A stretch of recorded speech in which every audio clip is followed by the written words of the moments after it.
Tudo bem com vocês?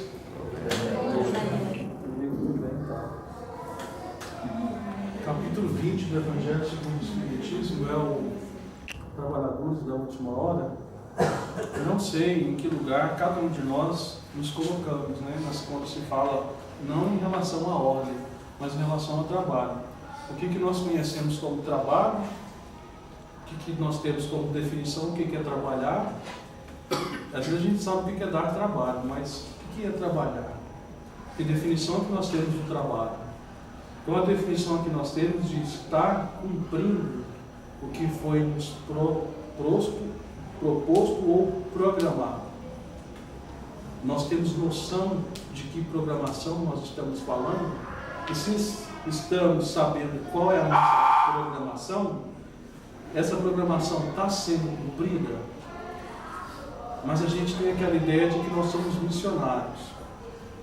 Ou não. Missionário, a gente tem a ideia de que viemos para salvar alguém. Vou salvar o marido, vou salvar a esposa, vou salvar os filhos no álcool, na droga, ou de alguma coisa que eu considero que ele está perdido. Então a gente tem várias ideias do que pode ser o trabalho e de que pode ser a missão. Mas os autores espirituais dão-nos algumas definições que missão, a maior delas, é a missão de cuidar de nós mesmos, de estabelecer uma linha para nós seguirmos, mas não ficar preocupado de ser uma linha reta, porque nós somos seres em progresso, em ascensão. Então nós não vamos conseguir seguir em linha reta, porque nós não somos programados tal qual no computador. Bom, você vai ser programado para desligar tal hora, para poder fazer tal tipo de programa, e a gente vai. Como nós somos seres em evolução, ao mesmo tempo evolução, ao mesmo tempo em erupção. Nós somos um processo da natureza humanizado, que raciocina, que pensa, que sente, que erra, que aprende, desaprende, reaprende. Então nós somos seres mais propícios a se tornar anjos. Mas, segundo o Livro dos Espíritos, no capítulo 3, nós estamos mais próximos ainda do ser animal, que agride, que ataca, que é perigoso, e que nós nunca sabemos quem são essas pessoas, porque o que nós vemos não é o que nós somos. O que nós vemos é a nossa representação em relação ao outro. A beleza que eu vejo nele está mais na minha percepção do que nele mesmo. A virtude que eu vejo nele pode ser que já exista nele, mas ela pode mudar conforme os valores mesmo daquela pessoa. Porque dentro dos meus valores, a pessoa que tem um cabelo curto, é uma pessoa que é culta, é uma pessoa que é educada, é uma pessoa que é bonita, que está dentro dos padrões vigentes da sociedade. Para outra pessoa, um valor diferente, a pessoa do cabelo longo, para ela, não altera em nada o seu comportamento, não altera em nada a forma como ela olha para ele. Dependendo do lugar, da cultura, do socioeconômico, da etnia, da forma como nós aprendemos, a pessoa que usa uma roupa desconforme, culta, para nós está um processo de prostituição. Para outros lugares é um processo natural. Por isso que o julgamento é complicado, porque ele vai muito da cultura, do lugar, da forma como se é conduzido aquela nação. Então, quando a gente olha para o outro, a gente sempre olha para ele baseado nos nossos valores. A gente julga o outro da forma que nós enxergamos o mundo e acreditamos que são valores morais. Aí o Evangelho veio, mais precisamente para nós, no ano de 1857, o Livro dos Espíritos primeiro, juntando ciência e filosofia, trazendo o processo de trazendo junto para poder explicar um ao outro. Aí nós estamos tendo noções desses valores morais mais aprimorados do que quando os apóstolos apregoaram para nós, apregoaram para os espíritos em evolução. Vem trazendo de uma forma mais atualizada com a nossa linguagem. Não que na época que foi escrito ele não tinha valor, sempre teve. Mas a cada povo, a cada cultura, a cada lugar, a cada idade, é uma linguagem que é usada para que nós possamos entender. Pelo que se nota, estamos na adolescência espiritual. A linguagem já se torna mais culta. A gente tem que buscar mais os estudos dos livros. Às vezes tem livro que a gente vai ler e acha muito difícil. Sugestão, compra um dicionário e traduz. Vai lendo. A gente acha difícil, porque o estímulo ali é diferente. Se o estímulo de ler o Evangelho, para nós que vamos ler e costumamos dizer, sempre que eu vou ler o Evangelho, me dá sono. Aí você pergunta, como é que você está lendo? Deita. Não, então se deita para dormir, não é para ler. Aí já mudou. Você deitou, você quer dormir, você não quer ler. Se tirar 10 minutos antes, dá conta de ler. Aí eu vou ler, eu não estou entendendo. Eu tenho que ver onde é que está o meu sentido, onde é que está o meu pensamento. Porque, geralmente, alguns estudiosos da mente dizem o seguinte: o cérebro esquerdo, racional, a hora que ele está lendo, ele está ali junto com as palavras. Mas o emocional direito, ele está viajando nas imagens. Ele vai embora, agora mesmo eu tenho que jantar, daqui a pouco a novela, daqui a pouco eu tenho que fazer isso. Então, o cérebro fica brigando ali. Fica brigando. Aí a gente não consegue. Então, o capítulo 20 vem dizendo para nós a missão dos espíritas, que pede para que nós saiamos do lugar para ir divulgar a doutrina, não ter medo, não desistir, não desanimar e não ficar esperando a hora chegar. Porque geralmente a gente fica esperando a hora chegar. E eu acredito na proposta de Geraldo Vandré, quando ele diz assim: quem sabe faz a hora, não espera acontecer. E a gente fica esperando esses acontecimentos. Eu vou esperar uma regeneração. Ele já iniciou. Mas para ele regenerar-se no planeta, a limpeza tem que ser feita. E a limpeza já está sendo feita. Muitos espíritos primitivos que abriram as portas para vir ao mundo já estão entre nós, estão fazendo a limpeza. Muita gente desencarnando, desencarne de mais de 200 pessoas na boate, desencarnes coletivos, desencarnes programados. Aqui a gente vem e faz uma ilustração do mundo, achando que existe alguém aqui inocente ou vítima. Ninguém aqui no mundo é inocente, ninguém aqui é vítima. Existem os acontecimentos que são programados pela espiritualidade, no processo kármico, que é necessário, mas na maioria das vezes eles são antecipados por nós. André Luiz diz que nós somos, a maioria de nós, no plano físico, antecipamos a nossa morte, morremos antes da hora. A vida propõe para nós grandes desafios, que às vezes ainda são pequenos, para que a gente possa se firmar aqui nessa existência atual, para a gente começar a restabelecer-se perante a lei de Deus. Às vezes a gente pensa que está aqui pagando leis que não foram cumpridas na existência passada. Às vezes ainda nem começou, está sendo dessa, porque a gente ainda não se preparou. Para eu pagar uma dívida, eu tenho que juntar o dinheiro. Às vezes eu nem consegui juntar esse dinheiro para poder pagar essa dívida. Então eu vou ficar primeiro me restabelecendo, me reorganizando. Mas logo que um desafio acontece, a gente pensa em desistir. Nós ouvimos uma história de um colega palestrante, em que ele passou por alguns desafios, que perdeu a palestra, que perdeu o seu carro, que foi roubado, e que a colega disse, agora ele falou que vai parar de fazer palestra, porque tudo que ele está fazendo é para o bem, é para o centro espírita, ele se programou para isso, agora vem um ladrão e rouba. É o desafio. É a proposta de quem se atreve a fazer um trabalho no bem. Porque se a gente ficar como passivo no mundo, aí a gente vai entrar naquela compromissão que diz assim, ó, deixa a vida me levar. Vida leva ele. Agora, se eu for assumir uma atitude ativa, os desafios virão. Porque senão, como que nós vamos saber se nós podemos mudar de nível? Como que nós vamos saber se nós já estamos em condições de sair de um lugar para um outro, se nós não somos testados?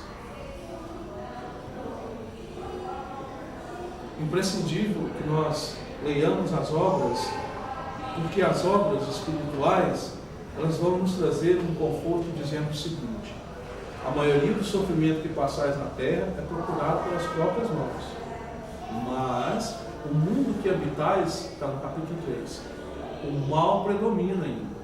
Então, depois a gente vai lá no capítulo 6, o Consolador Prometido diz, não vos turbe o vosso coração, no mundo tereis tribulações, tendes bom ânimo, porque eu me ensino. Se Jesus teve que lutar com todas as suas forças para vencer o mundo, quem dirá nós? Porque Jesus não teve um dia fácil, nem um dia. Aí nós podemos dizer lá no cantinho da nossa consciência, mas era Jesus. Mas as provas que ele passou eram do tamanho dele. É tanto que morreu crucificado. Era do tamanho dele as provas que ele passou. As provas são do nosso tamanho, de acordo, como diz o capítulo 6, que nós vamos suportar. Indo para o capítulo 20, o trabalhador da última hora, a proposta de trabalhar vem na primeira, no meio-dia e na última hora. Segundo a analogia do Evangelho, nós somos convidados para a última hora. Nós já pegamos o campo arado, nós já pegamos tudo plantado e grande e já dando fruto, porque nós somos a última geração de pessoas que estão nesse processo de vir ainda provas e expiações. Alguns autores definem que muitos dos espíritos que hoje estamos reencarnados não mais retornarão a esse planeta por causa da sua transformação. E como o ser encarnado não transformou-se ainda, ele não vai conseguir vibrar neste planeta onde as pessoas não matam por ciúme, onde as pessoas não alimentam tanto ciúme, onde nós não alimentamos a inveja. Não serão espíritos puros, mas serão espíritos maiores do que as fraquezas. Serão espíritos mais capacitados de enfrentar as dificuldades. E que eu acredito que entre nós já existem almas assim. Hoje, quando uma pessoa começa, ou melhor, hoje não, sempre, né? Quando uma pessoa começa a destacar-se no meio empresarial, profissional, ou religioso, ou na sua casa, a gente tem as deduções. Acontecem de fato espíritos encarnados que corrompem, que enganam para chegar à ascensão. E recebem oportunidades de liderar um planeta, de liderar uma nação e perdem essa oportunidade. Existem espíritos que quando começam na religião a ascender, a crescer com o seu trabalho, existem os irmãos menos afeiçoados, fracos, preguiçosos, invejosos, desanimados, que tentam destruir o irmão que está ascendendo, por ciúme e por inveja. Isso é característica do espírito inferior. Ele está em todos os lugares, dentro do centro espírita, nas igrejas, na sua casa, na minha, ou é nós mesmos. O espírito ascendeu, a gente tenta, no caso do espírita, criar uma obsessão para ele. Dizer que ele faz um trabalho assim, mas falha naquilo. dizer que ele faz um trabalho bom aqui, mas aqui ele não presta. A gente fica buscando um jeito, porque isso incomoda aqueles que não querem ascender, querem ficar aqui. Então, para eu me justificar que eu devo permanecer no lugar de sempre, todos aqueles que forem eu vou tentar puxar. E eu desencarno com esse pensamento. E aí eu volto para a Terra para influenciar o orador, o médium, as pessoas que estão tentando se encaminhar na vida, para que elas desvirtuem-se e não sigam a linha em ascensão espiritual. A missão dos espíritas é estudar e tentar transformar-se, não transformar o outro, porque a sua autotransformação vai incomodar o outro. E nós precisamos incomodar, porque se o que não incomoda, a gente acomoda. Aí deixa a vida levar mesmo. E a vida leva para qualquer lugar. Segundo Shakespeare, quando a gente não sabe para onde vai, qualquer lugar serve. Aí eu vou para uma religião, eu vou para outra. A religião não satisfaz o meu capricho agora, eu vou para outra. Ela vai me satisfazer agora, depois acaba, eu vou para outra. O relacionamento vai me satisfazer agora, depois passa, eu vou para outro. Aquele lá vai me satisfazer, depois vai para outro. E acaba a gente encontrando no fim do túnel com a gente mesmo. Todas as buscas que nós fizermos, nós vamos terminar lá no final. E quem a gente vai encontrar lá será nós mesmos, com a nossa consciência, nos julgando. Porque no Livro dos Espíritos, questão 621, está escrito que a lei de Deus está na... Eu não vou falar porque eu já repeti várias vezes. Alguém lembra? Na nossa consciência. Isso. Porque alguém deve pensar, não, vai falar de novo. E a gente pergunta muita coisa, a gente não lembra, né? Então é na consciência. A gente sabe teoricamente, mas na hora da prática a gente esquece. Não esquece? Olha só o que estão fazendo com a gente. Aumentou a multa de quem vai passar na faixa amarela. É a mesma coisa de dizer para nós assim, olha, eu vou cobrar mais de R$1.000 de você, para dizer para você que o que você está fazendo nessa faixa amarela que não pode passar, porque se você ultrapassar é perigoso, você vai matar você e sua família e matar a família do outro que está vindo. Como você não entende o que é ética, o que é princípio, o que é valores morais e valorização à vida, então eu vou fazer o seguinte, eu vou mexer no seu valor econômico. Na verdade nem é valor, a pessoa nem valoriza o econômico, porque se valorizasse o econômico não faria isso, é desvalorizar o econômico. Então eu vou dizer para você que eu vou aumentar, eu vou punir você, para você não se matar e não matar o outro. Aí a gente vai lá pagar com raiva, não fala? Mas é só ter uma oportunidade, a gente faz de novo. Não vai conseguir vigiar todo mundo, mas uma hora a gente cai. Então foi preciso dizer para nós isso, para nós sermos punidos, sermos condicionados, sermos seres que estão aprendendo, reaprendendo, tal qual um animal que está condicionado ao aprendizado, porque o que ele está fazendo não condiz que está sendo proposto. Somos animais racionais, mas que atacam a qualquer momento. E a doutrina espírita vem lembrar-nos que nós, por termos passado por vários princípios, o que dorme na pedra, o que dorme no mineral, que é a pedra, o que sente no vegetal, o que pulsa no instinto animal, e depois vem para o estágio que nós estamos, que é o hominal, em busca do angelical. Quando, nessa parte do Evangelho, missão dos Espíritas, que ele propõe para nós não desanimar, encorajarmos, sairmos adiante e divulgar a doutrina espírita e trabalhar pelo nosso melhor, é porque ele sabe que na proposta nós acreditamos na vida espiritual, nós acreditamos na ascensão do Espírito, nós acreditamos que nós somos eternos, nós acreditamos que viemos aqui para evoluir, nós acreditamos que aqui é só um lugar de passagem, que é efêmero. A nossa vida aqui ela é muito, mas muito rápida. Ela vai passar rápido. Quando a gente despertar, já está desencarnando e chegando de retorno à pátria espiritual. Chico Xavier fala que um dos maiores sofrimentos que vamos ter quando desencarnar é não ter valorizado ou não ter trabalhado e vai lembrar o tempo que perdemos na terra, que é muito. A proposta da espiritualidade é que nós façamos um processo de autoburilamento, eu entender por que estou na terra, o que faço aqui, como eu faço e qual que é a minha proposta de vida. Eu sei que nenhum de nós vamos fazer isso ao sairmos aqui. Ou talvez apareça alguém que tenha essa coragem. Ninguém vai mudar por causa das palestras. Nós só vamos mudar o dia que nós aprendermos significar algum processo na nossa vida. Ou seja, significar como? Por que eu estou passando por tal situação? Que significado isso tem na minha vida? Aí virão consciência de culpa, nós vamos nos abaixar e deixar que as coisas caiam sobre nós, nós vamos assumir um lugar de coitado, de sofredor ou vítima. E vai ter aquele que vai conseguir sair do lugar. Mas para eu sair do lugar, eu tenho que criar outro. E o lugar que eu vou, eu tenho que ter uma estrutura já construída dentro de mim para eu suportar ficar lá. Exemplo, se eu estou no lugar de solteiro e vou para um lugar que eu vou casar, eu vou ter que assumir a estrutura de pessoa casada. Aí eu vou ler e estudar. Eu tenho a estrutura? Se não tenho, eu vou me preparar. Porque algo está me motivando para ir para lá.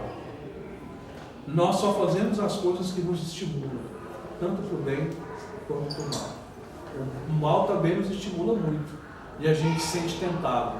Se a gente se sente tentado a ir para o mal, é a nossa característica espiritual. Se somos tentados a fazer o bem, ainda é uma característica do ego, mas que a gente vai desenvolvendo o amor. Pelo nosso estado espiritual ser muito inferior, há muitas coisas que a gente faz no bem, somos estimulados pelo ego de, estando lá, eu vou poder mostrar as minhas habilidades. Estando lá, ajudando pessoas, eu posso perceber, as pessoas verem que eu sou uma pessoa boa. Vai chegar um tempo em que eu vou realizar as obras do bem acima do ego. Eu não vou me preocupar se alguém vai comigo ou não vai. Eu não vou importar se estão vendo ou não. E eu nem quero que o outro me agradeça. Hoje a gente treina isso, não me agradeça. Mas a gente sabe que ainda é uma educação que a gente está fazendo, que a gente sente bem ao elogio, sente bem ao agradecimento. Muitos trabalhos são elogiados, porque aquela pessoa ainda tem essa necessidade. Não que não podemos fazer, saibamos fazer. E que a pessoa tenha estrutura para receber os elogios. Porque por nós vivemos muito na fantasia, na imaginação, às vezes tem elogios que abrem caminhos pela vaidade que já temos, e de nós acharmos ser aquilo que nós ainda não somos. Nos inícios dos trabalhos mediúnicos, os fenômenos, vamos dizer assim, existia muito endeusamento com os médiuns. Às vezes ele era um cara simples, mas o ego estava guardado ali. De tanto elogio, forçar e colocar ele lá em cima, ele começa a acreditar que é aquilo. Porque aí vem uma fantasia, a imaginação. Porque o mundo real é doloroso. Se nós não tivermos ilusão, imaginação e fantasia, muitos de nós não suportaríamos a existência. Agora, os trabalhos terapêuticos, os passes, os cursos na casa espírita, as palestras, os grupos de estudos servem para nos colocar em algum lugar da vida, para que nós possamos restabelecer o nosso espírito, restabelecer a nossa consciência perante a lei de Deus, perante a lei que nos rege, para que nós possamos, aos poucos, devagar, retornar ao eixo que nós saímos, sem desespero e sem fanatismo. Ninguém chegará ao Pai sozinho. Como diz Roberto Carlos, adoro repetir essa frase: do que vale o paraíso sem o amor? Não adianta eu ir para um lugar, ascender na escala maior, se as pessoas que eu sofri, suei, calejei, aprendi a amar não estão comigo. A minha maior tendência não é querer subir, é querer vir atrás. O ambiente influencia-nos, o ambiente traz resultados, mas a gente também tem que sentir, porque nós somos máquinas. Porque mais do que de máquina, precisamos de humanidade. Mais do que de inteligência, precisamos de afeição e doçura. Sem essas virtudes, tudo estará perdido. Charlie Chaplin. Então eu desejo a vocês assim, uma semana com muitas e muitas oportunidades de provas, com muita chuva. Tá? Eu sei que já tem gente reclamando porque está estragando a escolinha, né, destruindo a progressiva, mas tinha uma jovem do meu lado esses dias, e ela ia saindo do lugar que eu estava, e ela, mas já está chovendo até agora. Eu disse assim, graças a Deus. Ah não, mas já podia ter parado essa chuva. Ainda bem que Deus não está te ouvindo. Porque quantos de nós estão precisando de água? Eu não sei, mas como a gente é muito custoso, eu não acredito que lá em São Paulo tem alguém pedindo para não chover. Nós não chegamos ainda nessa estrutura, né? Ainda. Então, muita paz a vocês. Acredito que não vou vê-los antes do Natal, então desejo um Feliz Natal a todos vocês. Um Natal maravilhoso, cheio de cultos, cheio de paz e harmonia. E se sobrar um tempo, vocês comem. Amém? Amém.